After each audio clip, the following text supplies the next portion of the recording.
But welcome. Lovely to see you all. We're really delighted to welcome you to this, what we're calling experiential webinar, softening the body and quietening the mind. Um, yeah. So we've had more than one chat. We've just had a chat before we came on live here. But we've had a couple of chats about what we wanted to share today. As we've said in our invitations, this is a taster of the 3-day retreat that we have coming up in September in Albir, which is called Quiet Mind, Quiet Body. We ran that retreat last year in September. A couple of you are there that are here today. And we had such a really beautiful, nourishing time that we said we wanted to do it again, Julie and I. So here we are. And what we really want to do today is offer you a tiny taster of how we see the upcoming the retreat to be in Albir. And that's, as I said at the beginning, really experiential. So what we'd love to invite you to do right now is to just really settle, to take a moment to notice whether you're sitting on a chair, a sofa, lying down. Some of you I can't see. Just notice there is no right and there's no wrong.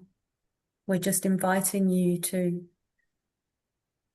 land. Just be here with us as we travel together over the next hour. And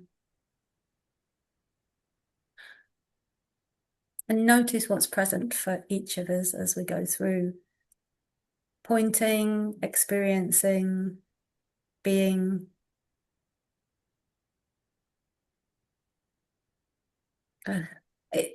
It's and maybe take a moment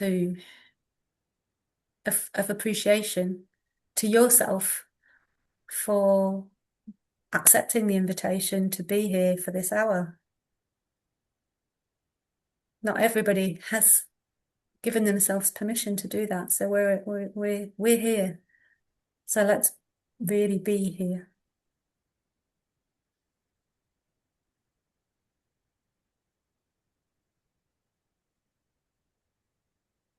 So I said at the beginning that I think I know everybody in this room. I'm not sure if everybody knows who you are, Julie. So perhaps would you like, and I will introduce myself briefly, but would you like to introduce yourself? Yeah.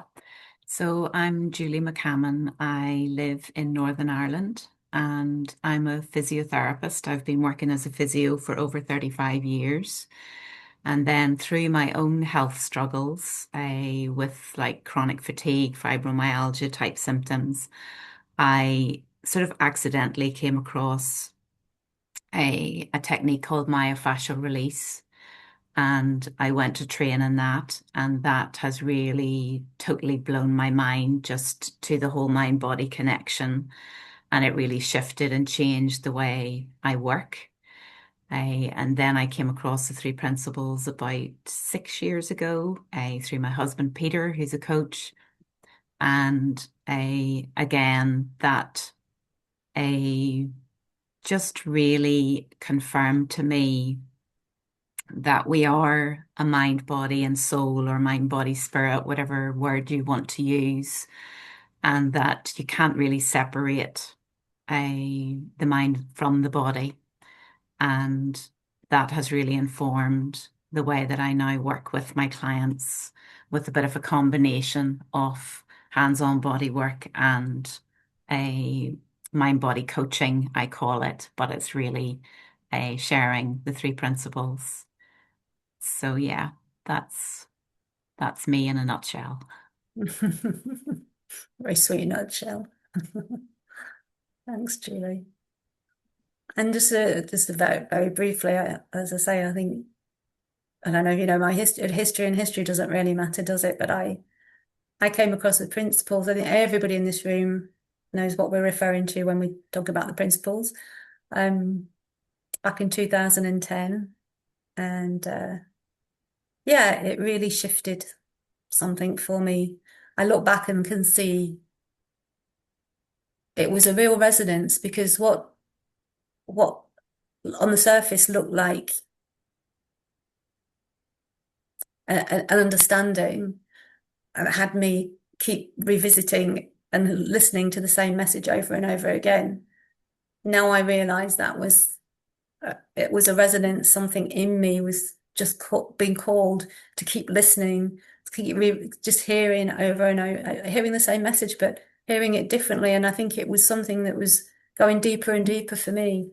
And more recently, I have come across, um, as Julie shares sometimes, that, fascia has become quite a buzzword. And I got caught up in the buzz probably a couple of years ago via social media, um, and got really, really drawn into the fascia release, first to an organization called Human Garage, and then later into something called block therapy, which I am now about to be qualified as a teacher in block therapy. So it's super in alignment with, and with what Julie's, do. She's the hands-on practitioner. I'm the teacher at the front of the room, which also Julie can do obviously too, but I'm not hands-on. I'm instructing and teaching. But what's become really clear to me, which is fascinating to me, is using this word resonance again. I had not realized until quite recently just how in alignment it is with the three principles. The language in itself, words such as alignment and flow, and spaciousness and wisdom and intuition and listening, and lots of the language that we use with the three principles. Um, it's just been a real intersection for me, noticing how, this mind, body, spirit is one. There's no separation, which the principles points to completely. But I think the body got left out of the conversation quite a lot when I first came into the principles back in 2010. I didn't hear many people talking about the body. Ellen Friedman and Mick Tomlinson, who are here, they were one of the first people, like you're one person, first people that really talked about it in my environment, for which I'm very grateful. And it is talked about more now. And I've been on a journey with my own health with chronic dis-ease, which I like that, dis-ease. I'm coming to more ease with my own body through understanding how we work psychologically, and then seeing how it's all one system. It's a complete one movement. And I've talked about thought and feeling being two sides of the same coin. Yeah, I've heard that and I share that, and I completely see that being true. But what feels really true to me now is there's the added piece of the sensation in the body. Like, that's not separate. Like, it can't, thought, feeling, sensation are one, a trinity, if you like. They move together. One is not there without the other. So that's fairly new for me in my own real embodied understanding, I guess. And so it's become, I suppose, a passion, a calling. I'm just following the feeling, the resonance of wanting to look in this direction more, and understanding how the mind, the body, spirit, but of course, spirit is the driver of it all. There's no getting away from, when we talk about the intelligence of the body, I'm like, there's the intelligence of the life mind is running the whole show, obviously. So when I talk about the intelligence of the body, I completely recognize it's the intelligence coming through the body. that's enlivening all of it. Um, and we don't want you to get caught up in our words. We said that at the beginning, Julie and I, before we came on. Like, we use different language. And so please don't get turned off by our language. Just if you hear a word and it's like, I don't like that word, soul or spirit or God or energy, or just, change it for something else that makes more sense to you, or just ignore it altogether. So I mean, that's sort of gone in from a little bit about me. Also, a transformational coach with life and business.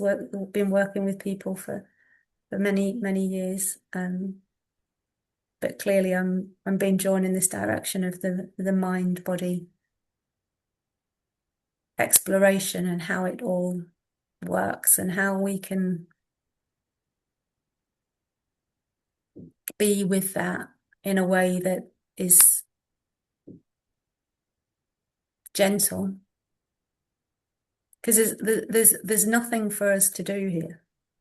That's why we're pointing to experience. Like there's no, we're not going to try and educate you or put anything into you. We're just here to help you uncover what's already there, what's already here, always, always, always. And the more we slow down and the more space we allow ourselves, it's creating the environment for the reorganization that is happening all the time within our bodies, within our minds. Yeah. Julie, do you have anything else I'm sure you've got a lot you want to say. I think what strikes me is just that because I came from a physiotherapy background, a I was very much clued into the understanding that pain and symptoms were like markers of pathology, or basically telling us that there was something wrong, something broken, something that needed to be fixed. But I think through the three principles and my myofascial release journey, I think I've come to understand a in a much deeper way, just even in my own life, that it's simply just our body trying to get our attention. The body's language is through pain and sensation or symptoms. That's the only way that it can get our attention, to show us that we are perhaps heading off track with our thinking. And a I love looking at it like that now instead of something's broken and it has to be fixed. So I think it is much more gentle, just as you were pointing to it. A And I think too that for me anyway, I know probably a lot of you guys have been around the three principles longer, but for me, I totally was living my life from the neck up. I was totally just running on what was going on between my two ears and totally ignoring my body, even though I had worked with bodies for 30 something years, which is a bit a sort of a big confession to say.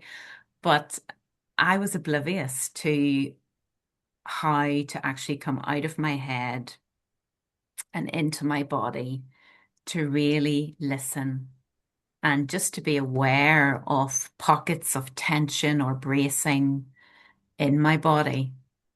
I So yeah, that's just been a bit more of my journey. It's been a big shift for me. And even when I'm hands-on doing myofascial release, I still a because I worked as a physio for so many years, I still get pulled back into that mentality of I need to fix this patient, you know. But it really is when you place your hands on the body and you're feeling into the system, you're just meeting the resonance of the patient's tissues beneath your hands. So it is a beautiful, gentle a treatment to deliver. And It's funny, the other day I was telling Peter I wear an Aura ring, and I was treating a patient the other day, and when I looked at my Aura data, it was telling me that I had slept for 15 minutes during the treatment. So that it's a beautiful experience for me to really quiet my mind and my body as I treat patients, which is a a real privilege to be able to do that. So yeah, that's just what came to mind to share. So Mm, I love that. mhm. That you're all ring, but you were asleep for Yeah. 15 minutes. I mean, and I totally get it because it's yeah, it's not. Oh, I suppose it's not the fact that your eyes are closed and maybe your eyes were closed, but you had to dropped off. But because I don't think you would have done. But No. it's the total relaxation. It's Hmm. the total switching the mind off, I guess, and just Hmm. being. And that for me equates to I'm also a massive advocate for deep listening, as you know, Hmm. and that's something that we will be exploring much more on the retreat. But listening to others, but in this regard, because we're talking about health and the body, really being able to listen to ourselves, to listen to what's going on in the body. And I can totally relate to what you said about, being sort of in your head and not in your body, because me too. I as much as I've had lots of chronic symptoms over the years and pains and aches and all the things going on in my body. I could relate to that. But apart from that, apart from just what's wrong, the rest of it I was oblivious to really. And I think on some level with the three principles, it gave me even more more of an ability to not look in that direction somehow. Because I could get very heady and intellectual about it and I always just thought, oh, that's just, that old chestnut just thought. And it's only in recent years that that's become more and more clear. It's gone deeper for me. No, no, feel it. So that's why one of my favorite quotes of Sydney Banks is, if the only thing that people learned was not to be afraid of their experience, because to me that points to feel. Like all feelings are welcome, right? Including pain, including frustration, including the pain, the aches, the pains, the feelings that we think we don't like, that we're trying to avoid. All of it is here for us to experience. And so I think for me, the deep listening is to that, is to what's really here. What does my body want me to hear right now? What does my body need right now? And honoring the all of it, not just the good stuff, and not trying to get rid of the bad stuff, in inverted commas, Mm. the aches, the pains, the going through some technique to try and get rid of. It's honoring, well, why is this here? Like you were saying, pains here is what was Bill Pettit coined the phrase the love letter.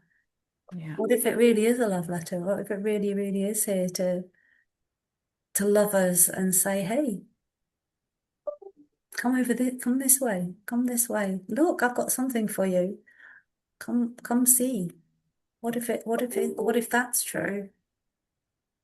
What if that's true?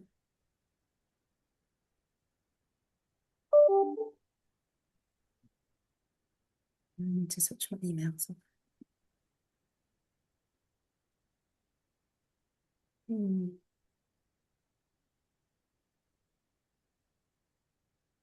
But did you want to talk about the fascia a little bit? Yeah. I so when I was training as a physio, initially I was told that the fascia was unimportant packaging. But now, it is such a buzzword, and there are fascial congresses around the world studying fascia.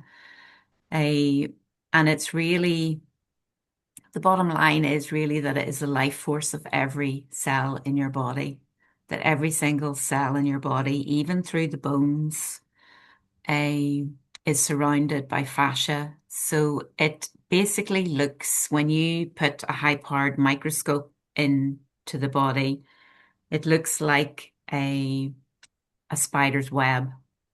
And it's layer upon layer upon layer. It's continuous throughout the entire body. It's uninterrupted. And when it's healthy, it's really fluid filled. It's soft. There's free flow of the nutrients and the water through each one of those little microtubules. So that's how water and nutrients get to every cell in your body.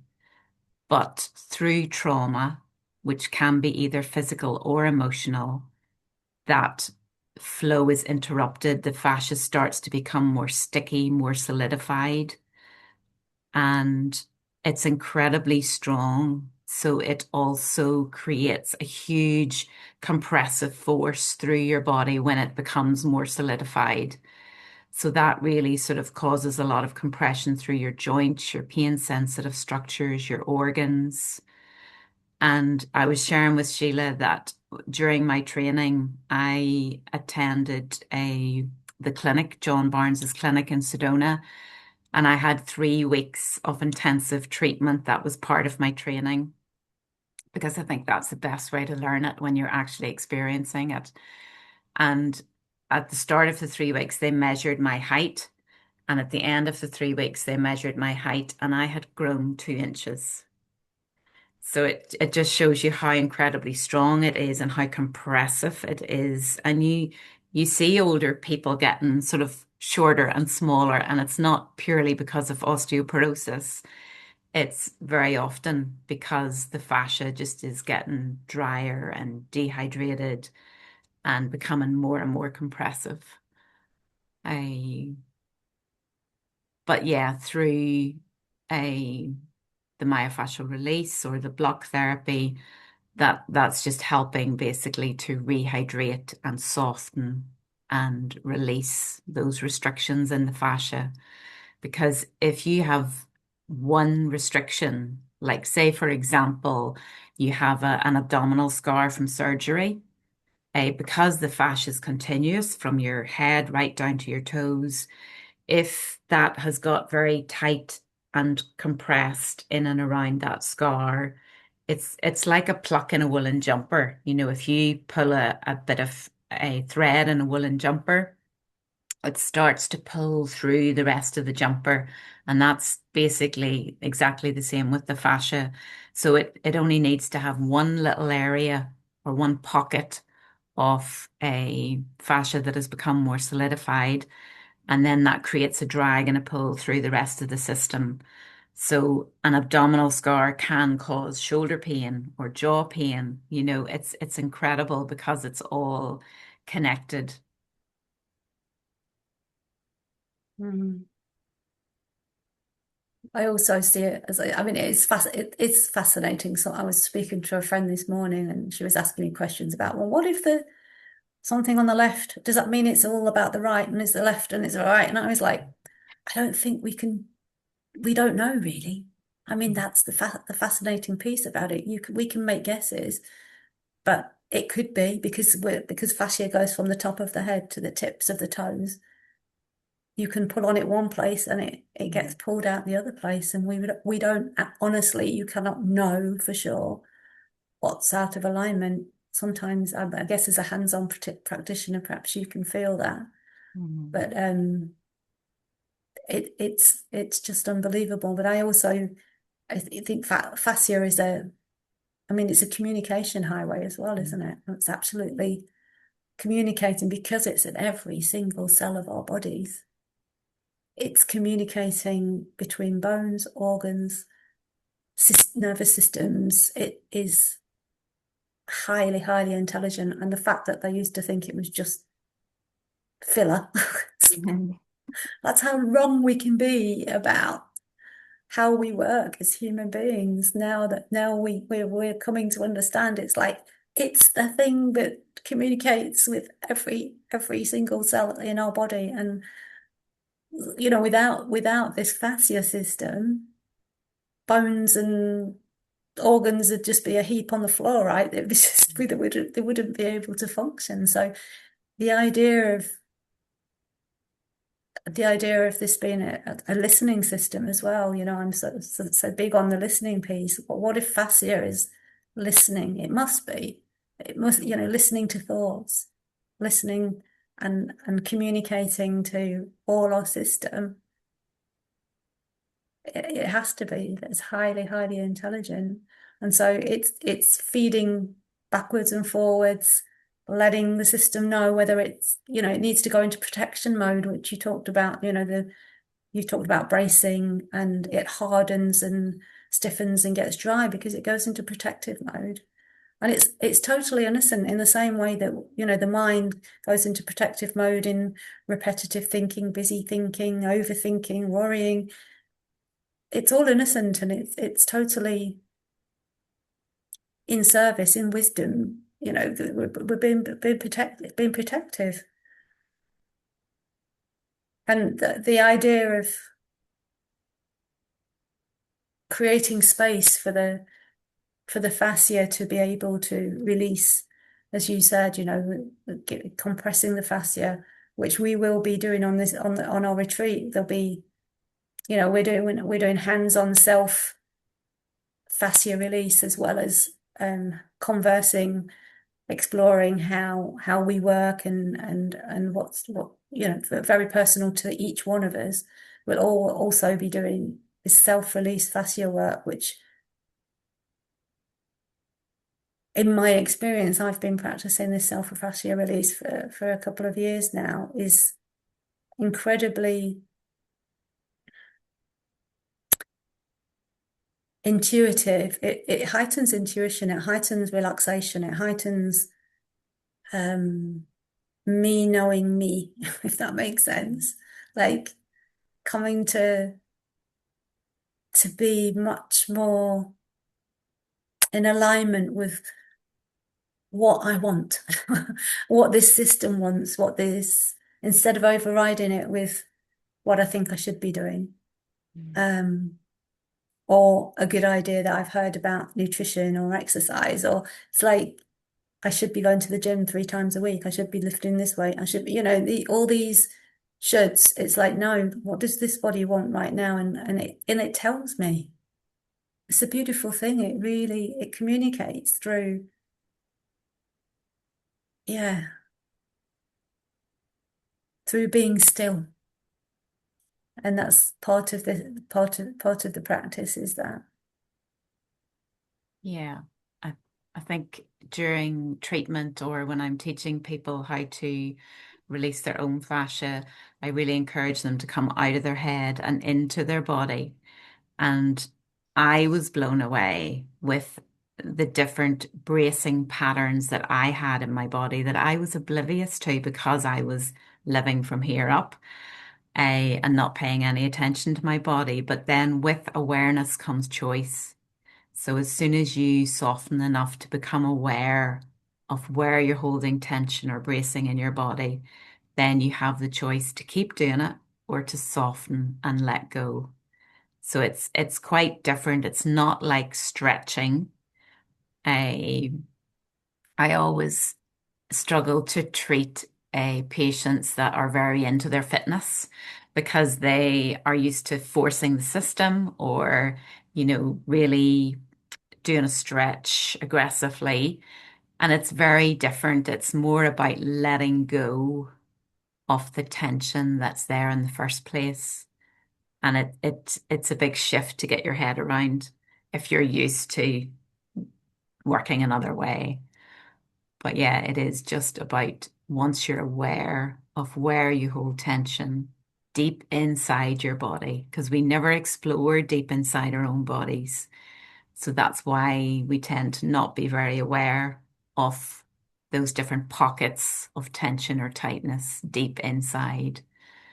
But as you become more aware of that with the work that we will do on the retreat, it's like that deep listening again, Sheila. It's like really going deep inside to listen to your own body, Mm, and that brings freedom. mm. Yeah, I'm really pleased that you brought that up. It's such a good point, isn't it? And I think with the block therapy, it's all about creating space. We talk Mhm. about creating space, then inflating the space with the oxygen and the nutrients and the breath. And then it's about good posture. So there's like three pillars to it, but the idea of creating space so that the intelligence of the body reorganizes itself. Mhm. Like we don't have to get involved. I mean, I was just thinking like not long ago, and I can tell you the date, the 10th of January, I broke my wrist. Um, and I've been marveling as much. So if I'm totally honest, I've been frustrated and irritated and all the things. And I have been marveling at the fact that, this cast was put on my wrist. And all I had to do was stay out of the way. And this bone knitted itself back together. I had nothing to do with that. It's like I just had to get out of the way and not, the instruction was be still, don't use it. Whatever you do, don't use your hand. Just, for 6 weeks while while the bone is healing and the body is doing its thing. So, it swelled up. It was bruised. It was, watching the colors of the rainbow around it. It's like, oh my God, it's doing its thing. And then the cast comes off. And I was showing Julie today, when she said that when she saw my hand a couple of weeks ago, it came off. She was like, oh my God, that doesn't even look like your hand. I said, tell me about it. It doesn't even feel like my hand. It feels like somebody's transplanted a hand on there. It was so weird. Mhm. But look, like 2.5 weeks later, it feels like my hand again. I've not got full extension and movement. That's still happening, but I'm not doing it. It's like it just create the environment for it to happen. I'm doing all the things that it needs to stay out of the way again. Like stay out of the way. And also this, you use the word force, and I know in the past I've had two frozen shoulders over the years, and I have been to physios who have forced my, excruciating pain back to where they think it should be. Now with this, with my understanding of fascia and not forcing, Mhm. but gentle persuasion, creating, I understand the fascia has got really sticky and around my wrist. And I understand now it's about gentle persuasion, not force, not excruciating pain, but gentle persuasion. And yeah, it's just a different journey. We don't need to force. We don't need to make things happen. We create the environment for the intelligence of life to do its thing without us needing to get involved. And then it can sound like, oh well, you're just going to sit there and everything's going to no, but as we're listening in, intuition, wisdom will guide us in a direction, maybe to go see this physio over here, or to take this supplement, or to go ask, which I did, ask ChatGPT what it thinks I should be up to and what does it look like. It's been very helpful in my milestones and markers, and should it be inflamed, not inflamed now. Um, but that's listening, like, and noticing how, and also the feelings, the guide, because I've noticed I've got into fear a few times, and it's like then that's the time when I think I should be doing something about it. And actually, when I'm noticing or somebody else points it out to me, being a little, feeling a bit fearful, it's like, oh yeah. And so coming back to how the feeling's guiding me, and when I settle down, it's like, no, my body's got this. My body's got this. I don't need to panic and start running somewhere else.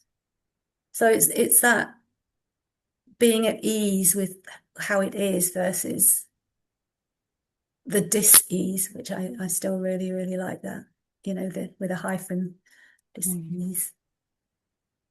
Yeah.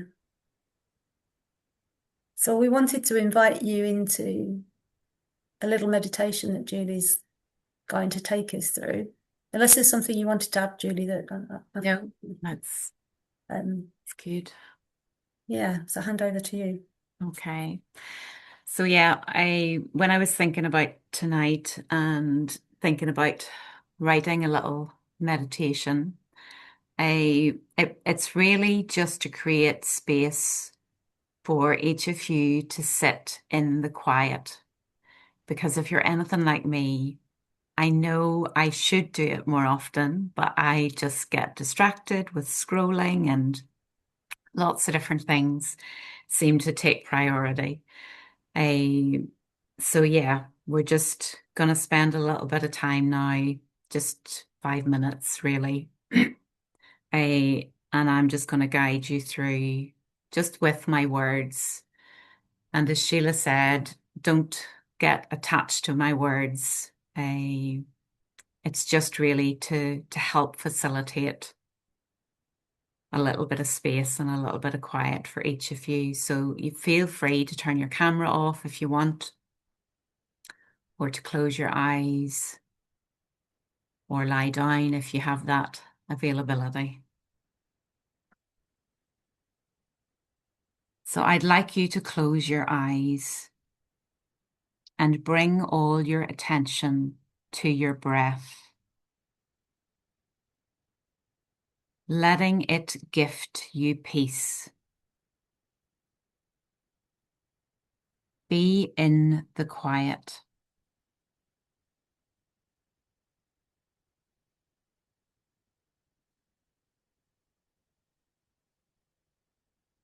Picture raindrops falling onto your face, each drop of water bringing life to your body.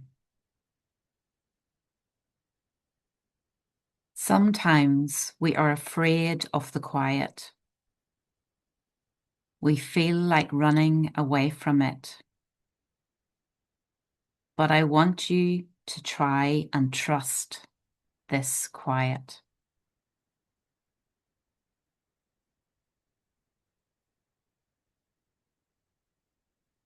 When it comes, see it as an invitation to meet your soul, to meet your heart, to meet your body.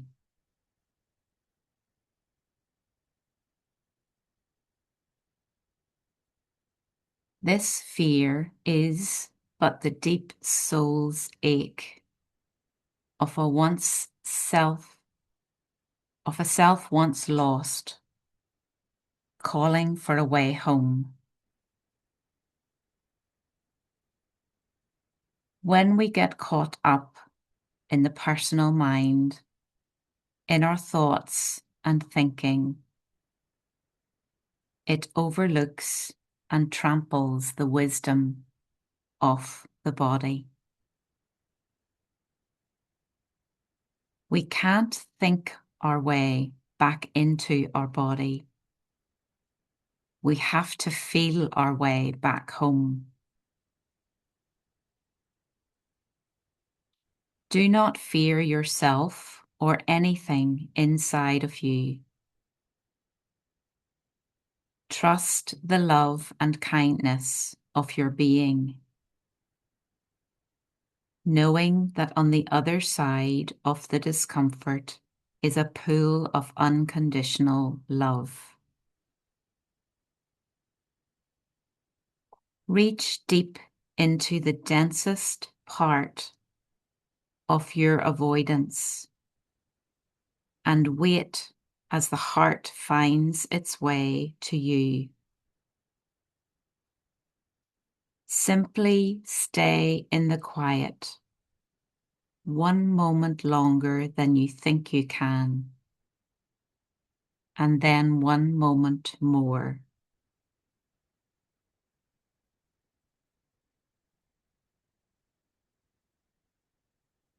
Let your true self be remembered. If a fear comes up from the silence and makes you want to run, bring your attention to where you feel this in your body.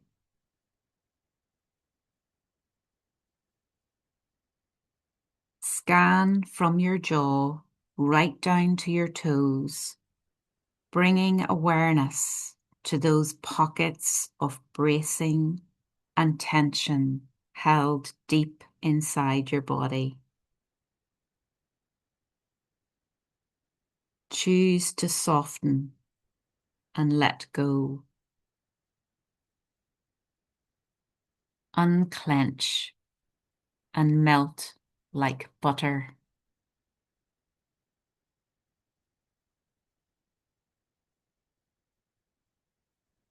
Place a hand on your heart and take 3 deep breaths. As you drop out of your head and into your body. Listen to the quiet.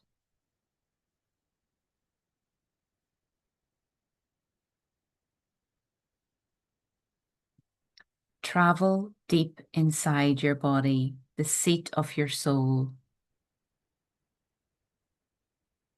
In the stillness, allow your spinning thoughts to slow down.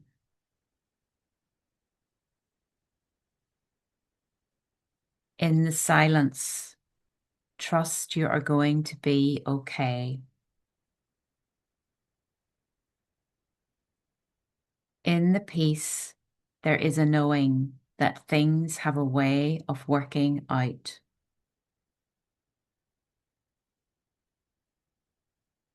Stay present in this vessel that has carried you since you took your first breath. Ever since your soul has been waiting for you to let it be your friend, telling you that everything you ever need is everything you are. Feel free to ask your questions. Your body holds the truth. Even when your heart is heavy and wounds have left their mark, remember, your soul was with you every place you've ever been. It's the one that held you when you couldn't stand. If you're wondering who can heal you, you can. Your soul will meet you in the stillness, right here in your body. No need to look outside. Always guiding you along the right path. Have courage. Your body and soul will show you how to listen, soften, and heal.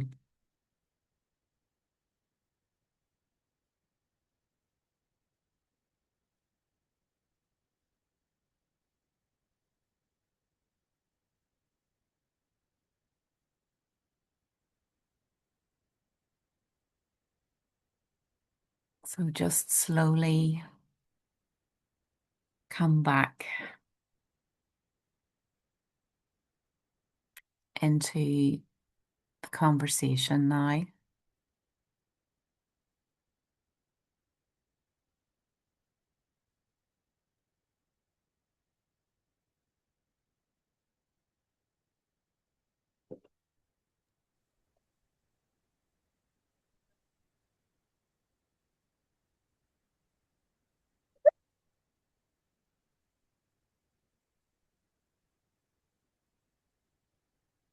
Thank you, Julie. That was beautiful.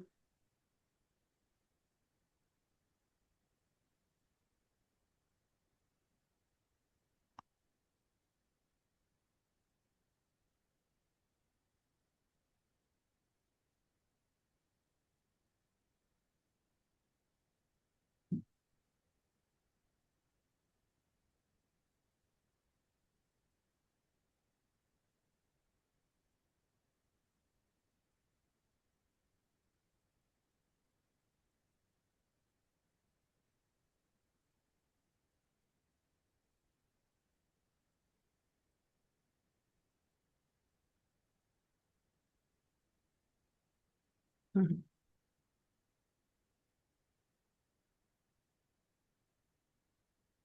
Yeah, please record it and share, says Ellen. It was very beautiful.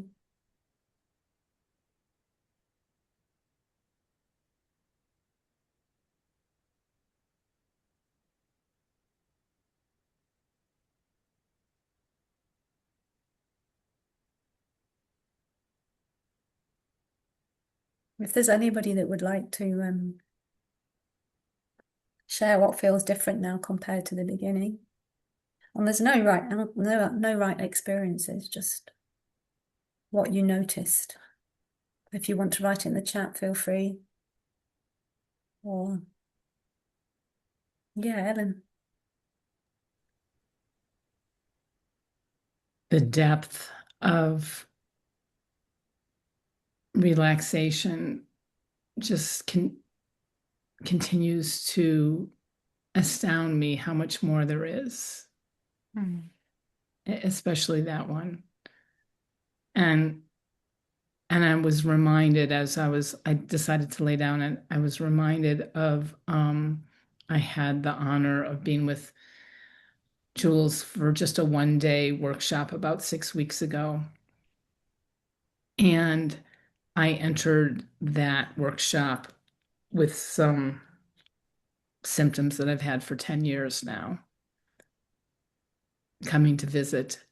And it was the first time in 10 years that my symptoms were completely resolved without just time, without just the time that I had made up that they could visit me for. I was like, I just keep on remembering the power of the depth of calm, quiet relaxation that's eternally available to us. So thank you, Jules. You have such a gift for guiding that. Thank you, Ellen. Yeah, thanks for sharing that, Ellen. And I agree, Julie's got quite the gift. Hands on and hands off. Yeah. Sharon's put peaceful, what a difference she feels. And 100% with you on that, Ellen. It's mind-blowing to me just how of the simplicity of quiet, stillness, being, just how powerful that is in terms of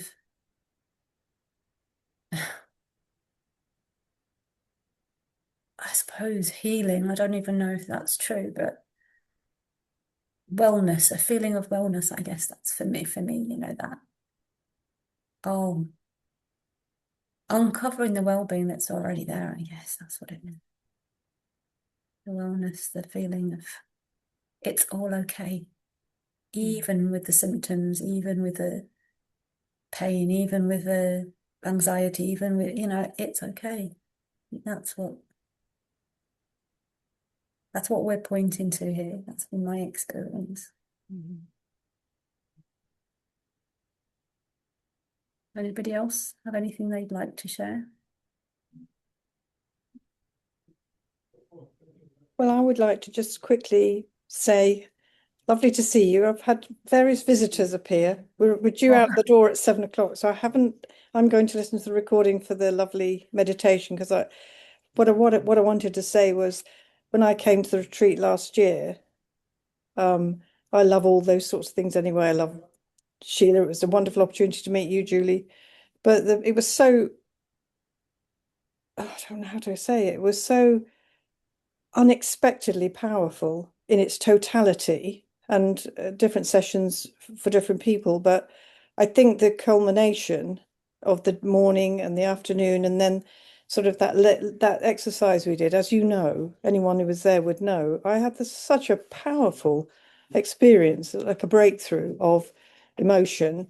And again, unexpected. I don't know myself for being like that, and I've wanted to be like that open and, if you like, broken down, that resistance, because it's in the fascia and the fascia's in thinking, it's got to be the same sort of thing, hasn't it? And for me, it was just that beautiful, the ease and the gentleness and the safety. I'd say that right from the first moment. I mean, Sheila and I have known each other for years and years, but in those settings, if you start at the beginning as if you don't carry in all those ideas about each other, you just are in the moment, and that was made possible, but just feeling so safe and so looked after, and that, I think, set the scene, and it was memorable. And I wasn't well for a few days when I got home, and I think that was a continuation of this purging. I don't know what words would fit, but boy, did I need that, and I'll be forever grateful for that. I'd have missed it. So I just wanted to say that I don't often speak up these days. I'm such a quiet, retiring sort of person. But anyway, double thanks to both of you. Thank you. Thanks for this evening. Thank you, Sue. I think I'll forever remember it as well. It was quite, having known you for years and years, to see you have the breakthrough that, yeah, it was pretty impactful. Yeah, thank you for sharing that. Yeah.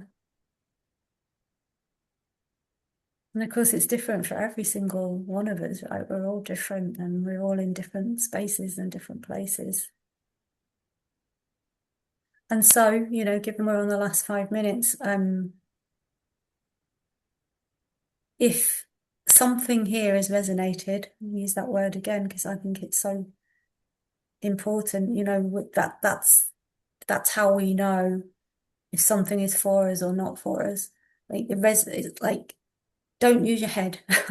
That's the encouragement, that's the invitation. Don't try and make this make sense, make a logical decision, but feel into it. Does this feel like a good direction for you? Does this feel like something that your mind body system wants to take part in? Is it something that is calling to you? And if it is, then I'll just pop the link into the chat there. There's a page that I see. There's a page there that you can check out what we're up to in Albir in 25th to the 27th of September. We are holding space for 10 people. We've made it clear. Well, it's been made clear to us that 10 people we don't want more than that. We want, we were a small group last year, and we really enjoyed being a small group last year. There was a really great connection and bonding between the group, and we want to hold that space for those people to be there this year again. So it's 3 mornings in conversation at the Hotel Albir Palace in Albir, some of you know. And then the 3 evenings, we have the afternoon off. It's a beautiful time of year here in Albir, where I live in Spain. I live here. It's a beautiful time of the year, so we give you the afternoon free to go be on the beach, be in the sea, have your quiet time, whatever suits you, be in the coffee shops, go for a lovely walk to the lighthouse, and enjoy the Spanish food and sangria and whatever you want to do. And then in the evenings, we meet in a local yoga Pilates studio, which belongs to my daughter, which is a very beautiful setting. Yeah. And we have 2 hours there, where this year I will be running 1 session in the evening with the block therapy, which is the fascia release work. And then Julie will be running the other 2 with the fascia release that we experienced last year, that Sue was just talking about, where she had her massive breakthrough. So it's a really beautiful combo of exploring the 3 principles, exploring how we work as a mind-body system, and then really coming into the body and experiencing from that angle. So, it's like two doorways, I suppose, ending up in the same place. Yeah. Anything to add, Julie, that I might have forgotten? No, I think that says it all. I have to agree, the yoga studio is one of the most beautiful spaces I've ever worked in. The energy is gorgeous. Yeah, It really gorgeous. Yeah. is. Yeah. I am a little bit biased, but I mean, everybody says that to me. My friends were saying that to me this morning. So yeah, we're very lucky to have that space too. But it really is about nourishing and quieting and gifting ourselves that space and that time. And the idea is that there's enough time over the 3 days that it settles into your system. When you take, Sue said, unfortunately, she wasn't well when she got home, but my take on that is, change is happening. Mhm. And it's not always pleasant. I have to, it's like there's a breaking down and there's a releasing and there's a saying goodbye to old stuff, whatever that looks like. That's the wisdom of the wisdom of the system, the wisdom. So yeah, so that's what we're up to at the end of September here in Albir, and you're very, very welcome. We would love you if it feels right to you, if you resonate with this, we'd love you to join us. Yeah. So we have an early bird until I think towards the end of June, isn't it? Something like that. Yeah. So check it out and see how you feel. And Julie and I have already talked about doing another webinar. The topic will probably be similar to this, but different. Yeah. Okay, lovely. Thank you for being with us. Yeah, thanks, Catherine. And we will look forward to seeing you again. And yeah, wishing you the very lovely rest of your day, evening, wherever you happen to be. Yeah. Take care, everybody. Thanks everybody for coming. Yeah. Thanks, Bye. Julie. Bye. Bye-bye. Bye, Gillian. Bye. Bye.